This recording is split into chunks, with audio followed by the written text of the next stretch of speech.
What if I told you that the strategy that most coaches and business owners are using to grow their podcast is going to set them up for failure? Meaning they're going to be left with a bag paying for this dang podcast month over month while getting a negative return on investment. So to avoid that, in this video, I'm going to be telling you about all the main traps to avoid so you can finally have your podcast turn listeners and viewers into clients. Business owners get into the game thinking, if I'm going to grow my business, I'm going to have to get as much guests on as possible. And I want to get even more and more high profile guests, because high profile guests will bring their high profile audiences, and that will grow my show, and I'll get some of those people to be interested to want to buy my stuff. That is understandable, but it is the wayward way of thinking. And that's going to set you up for massive, massive failure. The reality check is going to happen very soon, because you'll realize when you build an audience of people who come for the guests, they're going to completely ignore you. Getting guests on your podcast is hard. It is almost a full-time job just to get quality people. And then if you want to keep getting higher and higher quality people, the job is going to become even harder and harder, especially when you're just starting out. And so you're going to be spending all of this time and effort to do that. You're going to have these people come on the podcast, have great interviews, put them out, and begin to grow your audience that way. You'll talk about the guests will talk about your show, and you'll grow and you'll feel great. People are going to be in your comments talking about how much they love the episode, they want more of it. But then what's going to start to happen, you put out your links and no one clicks them. Let's reverse engineer this together.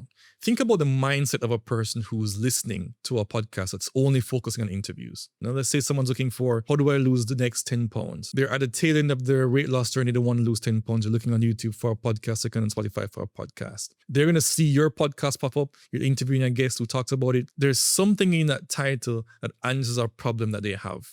They go on, they hear the guest information, the guest expertise, they love that show, they love the interview. And then if they are interested to make a purchase based on the solution that they receive, if it's a very compelling podcast episode, they're going to scroll down, skip your links, and go to the links of the guest and buy from them. And that begins to happen a lot. And you realize that all you're doing, you're just a head on a stick that's just lobbing questions at guests. What we see happening, and you can take a look, you can go through yourself, find all the podcasts that use guests as a main strategy. And look what happens when they are on the show by themselves, when it's a solo episode. For most podcasters, that podcast episode gets little to no engagement, no views, and definitely no purchases. The audience that they've built up didn't come for them, the host. They only came for the guest. They only come and stay for a new guest each week. And I'm not saying that you shouldn't do interviews. Instead of having interviews, take my advice.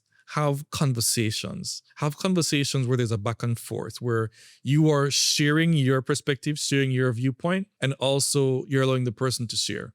So there's more of a give and take, there's more of a personality exchange. So if you're going after the strategy to get as much people in your audience as possible, like a Joe Rogan, you think about it from the perspective of Joe Rogan. The people that try to be Joe don't realize that Joe didn't start out being mass market. Joe started out validating his podcast when nobody cared about podcasts, when nobody was listening to his podcast. It was just him and his comedian buddies talking about stuff that they were interested in. And if you see the expansion of his podcast, that's still all he does. You, as a business owner, don't have that luxury. The benefit that you have is that you are an expert in your area, in your field. You are someone who spent years doing a thing, going through all the troubles and tribulations, struggling to get clients, finally getting clients, getting traction, growing that traction, getting people results, possibly getting call outs on social media, whatever it is. You've been through it all. But when you start your podcast, you just abandon it completely for the sake of interviewing guests? No. You want to bring that in. You want to talk about your expertise. You want to talk about your story. You want to talk about your journey. And you do that not by having a revolving door of interviews every week. So build it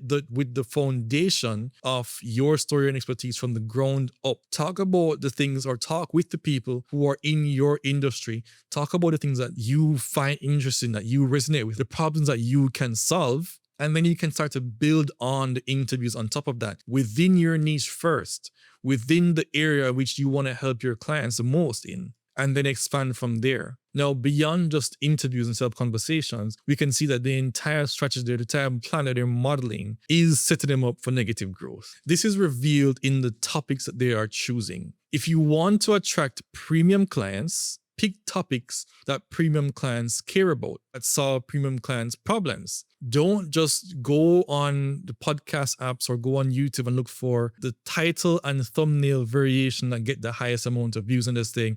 I'll do that version. Because what will happen is, I watched your video about if I was starting from zero, this is what I do to make my coaching business successful. But you're trying to get coaching clients for your menopause business.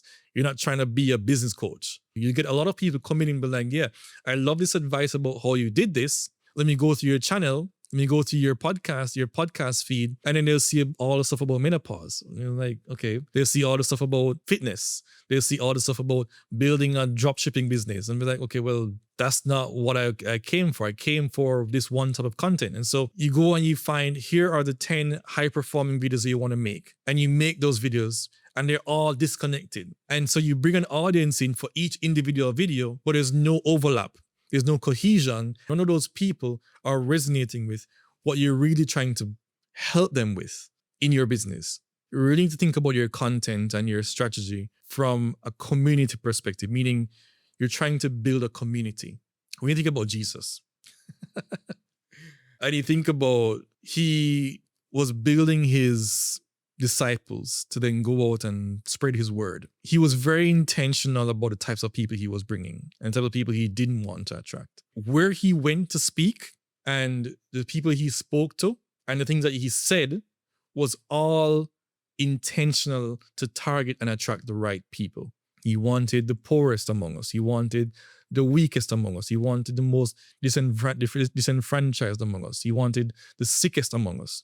And so he'd go to places where there were sick people, where there were poor people. He actually wanted to avoid the places where there were rich people and there were people who were entitled, which is why he got so much hate. That is the same mindset that you should approach building your entire content strategy, your entire podcasting strategy.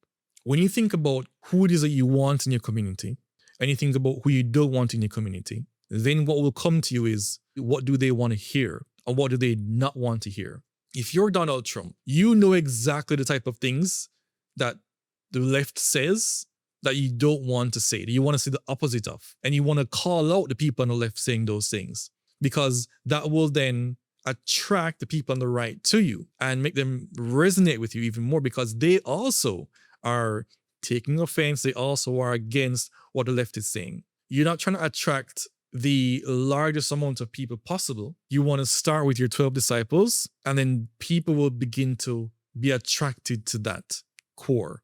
Don't be surprised if you adopt this community strategy and you begin to attract people. You may get 100 views, but these 100 people who come in are going to be far more engaged, far more willing to open their wallets and their checkbooks, far more willing to tell their friends, because they are directly attracted. They are directly a part of the community. Because you have the ability with YouTube and with podcasting to not slowly watch a movement take shape, because the video goes out individually through the algorithm to the right people. So the right people will see it and come running, and you'll realize that your podcast with your small 100 people or maybe 1,000 people tuned into your episode every single week on YouTube, on Spotify, wherever, is generating more revenue than people who have millions of views, hundreds of thousands of views, because those people resonate with you, not with your guests, but with you, with your message, with the movement you're trying to start around your expertise and around your business. It's a bit rambly, but I hope it helped. It's entirely off the cuff. So if you like this video, if you like this format, definitely subscribe for more and let me know in the comments, and like this video as well. If you are the type of person who wants to build your movement and build your podcast the right way, I can help with that. Hit down to the description and click the first link there, and let's talk. All right, talk soon.